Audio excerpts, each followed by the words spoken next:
अस्सलाम वालेकुम नाज़रीन, आप देख रहे हैं ZH ड्रामा रिव्यू। एक जंजीरें नया ड्रामा शुरू हुआ है मोहम्मा की जगह, उस पर बात करते हैं। अपने अखीर पीक पे है, क्लाइमैक्स पे है ड्रामा गुलाम बादशाह सुंदरी, उस पर बात करते हैं। और थोड़ी सी बात हम सारा आप ही पे भी करेंगे। शुरू हम कर लेते हैं ज़रा जंजीरें से। जंजीरें ड्रामा मोहम्मा की जगह शुरू हुआ है। इसमें अली ज़फ़र साहब के भाई हैं, सज्जल हैं, इसमें समिया मुमताज़ हैं, अदनान सिद्दीकी हैं जो कि बड़े ज़ालिम दिखाए हैं, और सिमी राहिल का भी किरदार है। दो लड़के भी हैं, एक तो वो अली ज़फ़र का भाई है, दूसरा एक और। तो बुनियादी तौर पर आपने देखा कि क्योंकि मोहम्मद ड्रामा जो ख़त्म हुआ है, लोकेशंस के हिसाब से मेरे ख्याल में ये एक अच्छी चॉइस है जंजीरें। इसकी कास्ट भी अच्छी है, शुरुआत भी ठीक है। अदनान सिद्दीकी की खासतौर पे एंट्री जो थी, ज़ालिम आदमी दिखाया है किस तरीके से जनाब साहब वो चलते हुए आया और वो बंदे मार के चला गया। लेकिन सज्जल का किरदार, किचन बिया का किचन बहुत ज़बरदस्त है। लड़का जो है वो जो लंबे वाला तनमंदिलो नील में भी आया था, झोंक सरकार में भी आया था जो लड़का, वो विलन इसमें बना हुआ है, वो भी बहुत ज़बरदस्त है। और देखते हैं अली ज़फ़र और जो हीरो की जिम्मेदारियां जो, और एक हीरोइन जो है, इनकी आगे क्या स्टोरी चलेगी, किस तरफ जाएगी। लेकिन मैं अगेन कहूँ कि लोकेशन के हिसाब से ये ड्रामा बिल्कुल ठीक इस तरह है कि मोहम्मा को तो ज़ाहिर रिप्लेस नहीं कर सकता, लेकिन उसको उसी मतलब है कि एक सास बहू वाला कोई चक्कर इस तरह का नहीं है। तो थोड़ा डिफरेंट पहाड़ी इलाके में कुछ लोग हैं, और ये बिया वहाँ पे किचन चला रही है, और कि किस तरह के तंग करते हैं उसको। और बाकी जो दुश्मनियाँ हैं, फिर अदनान है, एहसन खान का नाम मैं भूल गया उसको, यकीनन एहसन खान की और अदनान सिद्दीकी की दुश्मनी होगी आपस में। तो देखते हैं ये ड्रामा आगे किधर जाएगा। बहरहाल शुरुआत इसकी सो फार सो गुड।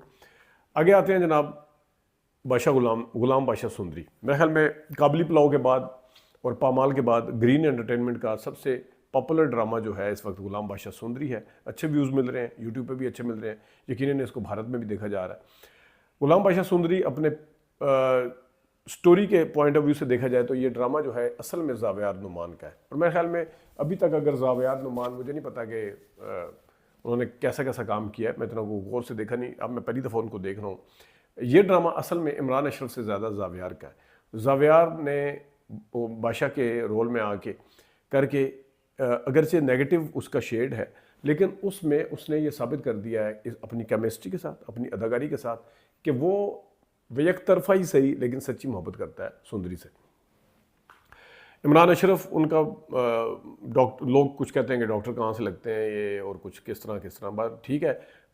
हिना अफरीदी का वही जो राजा रानी वाला डायलॉग डिलीवरी, आवाज़, सब कुछ उसी तरह है, उसमें कोई चेंज नहीं है। तहजीन का किरदार बहुत अच्छा है, और जो शहजाद नवाज़ हैं उनके तो मैं बताऊंगा फिर, पता नहीं, यूं यूं यूं करके ना बस। तो वो लेकिन उनके ड्रामे इतने ज़्यादा लग रहे हैं, अदाकार बड़े फाइन है। शायद उनको किसी ने भी कहा कि अमिताभ बच्चन लगते हैं, घूमना फिरना करो है पता नहीं क्या, वो इस तरह करके लगे डिड। तो वो थोड़े उन्हें ड्रामे कम करने चाहिए बहरहाल। तो ये है गुलाम बादशाह सुंदरी में जो बहुत अच्छा मुझे किरदार लगा है वो अदनान शाह टीपू का है। बड़े ज़बरदस्त तरीके से देखते हैं वो, और मुर्ख जो है वो भी अच्छी तैयारी कर रही हैं। अदनान शाह टीपू की बीवी, वो मेरी ऑल टाइम फेवरेट उसमें जो थी, शमा बनी थी, शाजिया बनी थी क्या उसमें, शरपसंद में, नाम मुझे नहीं पता। लेकिन जो सलमा ज़फ़र का किरदार है वो भी अच्छा है। अब देखते हैं कि इस ड्रामे को आगे किस साइड पे लेके जाया जाएगा, क्योंकि अब लोगों की जो हमदर्दियां हैं वो कहीं ना कहीं आपको, वैसे तो ज़ाहिर गुलाम के साथ है, लेकिन बादशाह के साथ भी कहीं ना कहीं हमदर्दियां हैं। सोचने की बात यह है कि क्या अदनान शाह टीपू ने इनको अगवा करवाया है दोनों को, या क्या बादशाह का जो और गुलाम का जो अब्बा है उन्होंने करवाया है। क्योंकि करवाया तो इन में से किसी ने, क्योंकि बादशाह को तो पता ही नहीं है ना कि किधर है वो। मुझे ये भी शक पड़ता है एक तरफ, जब उसने वो बुआ को मारा गोली पीछे से गुंडों ने, तो कि इसके अब्बे ने करवाया, क्योंकि अपने बेटे को नहीं मारा, यानी कि जो भी बेटा जैसा भी है वो गुलाम जो है, तो उसको नहीं मारा। शक मुझे ये है, लेकिन अदनान शाह टीपू की तरफ लोगों का शक ज़्यादा जा रहा है। लेकिन मुझे, मेरा हंच ये है कि शायद, मुझे ये लगता है कि शायद ये बादशाह के वालिद ने ही सारा कुछ करवाया है। तो मुल्क को खैर नहीं पता होता कि अगले दिन उसकी शादी है।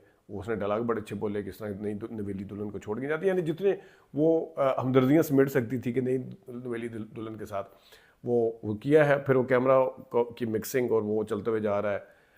फिर ये बैठी हुई है दूल्हे की उस पर स्टेज पे, साथ ही इमरान अशरफ के बीच में वो है। तो वो बड़ा अच्छा एक मिक्स हो के आता है कि आपको कभी फील आती है कि शायद ये इसके पीछे भी बादशाह है और उसने खुद इनको पकड़ाया, अगवा करवाया, लेकिन वो ऐसा नहीं है।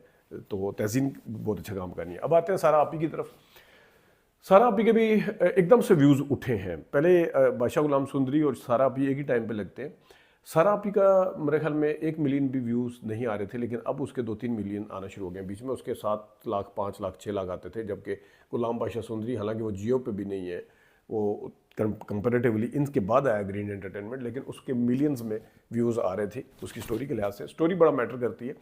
तो सारा आपी के जो सबसे अच्छी चीज़ थी, मैंने बताया था कि तीनों भाई, उनकी बीवियाँ जब अपने अपने डायलॉग बोलते हैं तो आप कन्विंस होते हैं कि ठीक कह रहे हैं, लेकिन सवेरा जब अपने डायलॉग बोलती है, अपना उसका पॉइंट ऑफ व्यू होता है, अपना नैरेटिव बताती है, तो आपको पता चलता है कि ये भी ठीक कह रही है। राइटिंग में तगड़ा आर्गूमेंट है, राइटर ने पूरी जान मारी है। लेकिन अब ये जो किस्त गई है, जो मेरे ख्याल में 25वीं, इसमें सवेरा के साथ जो एक ज्यादती हुई और सवेरा के साथ हमदर्दियाँ ज़रा ज़्यादा आई, वो घर छोड़ के चली गई जिसने इतनी कुर्बानियाँ दी थी। तो शुरू में ऐसा लग रहा था जिस तरह सारा आपी जो है ना पत्नी विलन का किरदार होगा, लेकिन एकदम से इसने पासा पलटा है। और जिस तरीके से वो हर किसी से हर्ट हुई, सिवाय हानिया के अपने भाई अदनान से, जिसके ऊपर उसको बड़ा फ़ख्र था। मंझले वाला जो है उसको, छोटे वाला तो चलो वो अपनी बीवी समेत मिला हुआ है, बड़े वाला सिर्फ खुद है, बीवी साथ नहीं है। मंझले वाला जो है वो एक लाई लग सी बीवी है उसकी, और ख़ुद जो है उसको भी समझ नहीं आ रही कि वो क्या करना है। लेकिन आगे जाके बड़े ख्वार होने वाले हैं। इसको हमना जो है वो इनको सही खूब तंग करेगी। अब ये मार्ट शार्ट तो इनको मिल गए अपने अपने एक एक नाम पे, लेकिन अभी वो कह रही है अगली किस्त में कि सारे मिल के चलाएंगे बिजनेस को। तो वो बिज़नेस का जो सत्यानाश होने वाला है, जो जाते हुए सारा आप ही कह के गई हैं हानिया को कि ये किसी की नहीं बनेगी और इनको बर्बाद कर देगी हमना, तो वो उसी तरफ होता हुआ नज़र आ रहा है। इसका वैसे बाय द वे मुझे OST भी पसंद है। अगर मैं चलें डॉक्टर बहू के ऊपर मैंने अलग से बात करनी है, उस पर बाद में बात करेंगे। इजाज़त दीजिए, अल्लाह हाफ़िज़।